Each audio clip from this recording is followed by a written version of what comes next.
Hello दोस्तों। आज मैं एक पिता की दिल को छू लेने वाली स्टोरी सुनाता हूँ। एक पिता के जज्बात की कहानी है। इस कहानी से आप लोगों को बहुत कुछ सीखने को मिलेगा। इस कहानी को लिखने का मेरा एक ही मतलब था कि मैं अपने पिता की भावनाओं को आप लोगों के साथ बहुत ही सुंदर स्टोरी में पिरोकर शेयर करूँ। आपने माँ के बारे में तो बहुत सुना होगा, बहुत पढ़ा भी होगा। माँ के लिए अच्छी अच्छी हिंदी कहानियाँ भी लिखी गई हैं, लेकिन पिता के बारे में बहुत कम ही लिखा गया है। जो अपने परिवार के लिए जी जान से काम करते हैं, खुद की इच्छाओं को मारकर अपने बच्चे के सपने को पूरा करते हैं।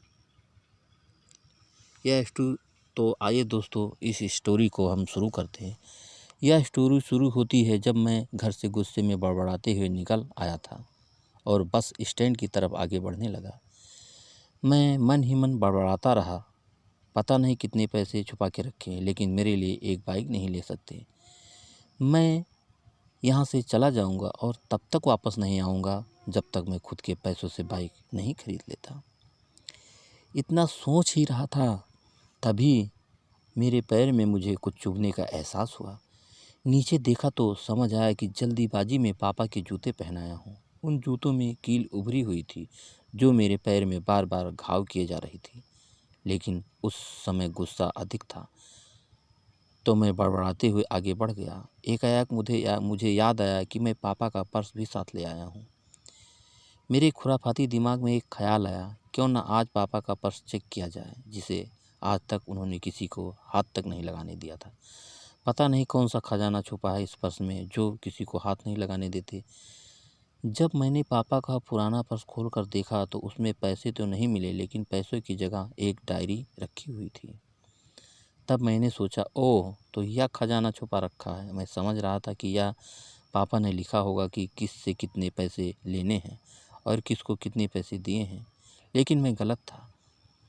जब मैंने उस छोटी सी डायरी का पहला पेज खोलकर देखा तो वहाँ पर लिखा था, वह थोड़ा सीरियस देने वाला था। डायरी में जो लिखा था उसे पढ़ने के बाद मेरे चेहरे पर जो एक्सप्रेशन थे वह गायब हो चुके थे, क्योंकि डायरी में वैसा कुछ नहीं था जैसा मैं सोच रहा था।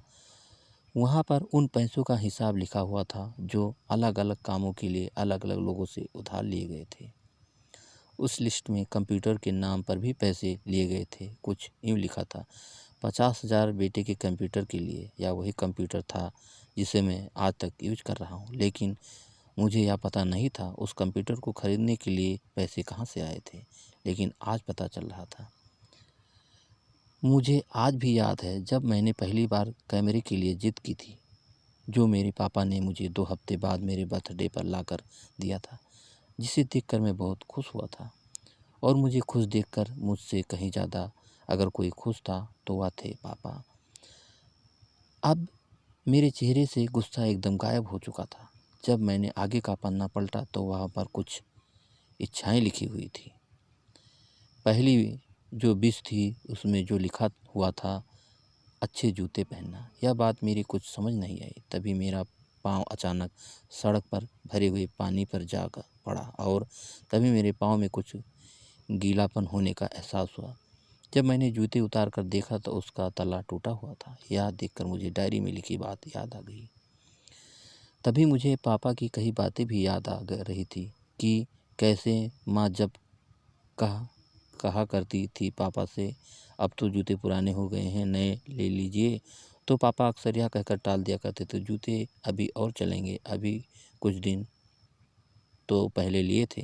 मुझे आज समझ आ रहा था कि कितने दिन और चलेंगे। साथ ही साथ यह भी समझ आ रहा था कि पापा पर्स क्यों छुपा कर रखते थे। तभी उस डायरी को पढ़ते हुए बस स्टैंड पर पड़ी बेंच पर आकर बैठ गया। अब उस डायरी का आखिरी पन्ना बचा हुआ था। उस पन्ने को जब मैंने पलट कर देखा तो वहाँ कल की डेट लिखी हुई थी। तारीख के नीचे लिखा हुआ था 50,000 रुपये बाइक के लिए। बस इतना पढ़ा और दिमाग सन्न रह गया। अब मेरे मन में कोई और शिकवा गिला नहीं बचा, बस मेरी आंखों से आंसू चले जा रहे थे। मुझे आज तक नहीं पता तब मैं क्यों रोए जा रहा था। अब मैं जल्दी से घर की तरफ भागा, लेकिन जूतों की वह कील पाँव में अब तक घाव बनाने में कामयाब हो चुकी थी। मैंने जूतों को रास्ते में निकाल कर फेंक दिया और भागते लड़खड़ाते हुए घर जा पहुंचा, लेकिन पापा घर पर नहीं थे। मैं समझ गया वह कहाँ थे। मैं सीधे पास वाली बाइक एजेंसी की तरफ भागा। पता नहीं आज कहाँ से इतनी ताकत आ गई थी कि मैं भागते हुए थक नहीं रहा था, और वह भी बिना जूतों के नंगे पैर। जैसे तैसे मैं बाइक एजेंसी पर पहुंचा। पापा वहीं थे। मैंने पापा को दौड़कर गले लगा लिया और मेरी आंखों से आंसू रुकने का नाम ही नहीं ले रहे थे। पापा को समझ नहीं पा रहे थे आखिर हो क्या रहा है, मैं क्यों रो रहा हूँ। मैंने पापा से कहा, पापा मुझे मोटरसाइकिल नहीं चाहिए, आप अपने लिए जूते ले लीजिए। अब आज से मैं जो भी करूँगा अपनी मेहनत से, अपने बलबूते पढ़कर करूँगा। दोस्तों, बस इतनी सी थी ये कहानी। आपको कहानी कैसी लगी हमें ज़रूर बताना। मैं आज आपसे कहना चाहूँगा कि ठीक ऐसे ही होते हैं हमारे पिता। हम अक्सर देखते हैं कि हम अपनी माँ से हर बात शेयर करते हैं और माँ भी इसके बदले हमें बहुत प्यार देती है। लेकिन एक शख्स ऐसा भी होता है जो हमें छुपकर प्यार करता है, वह होते हैं हमारे पिता।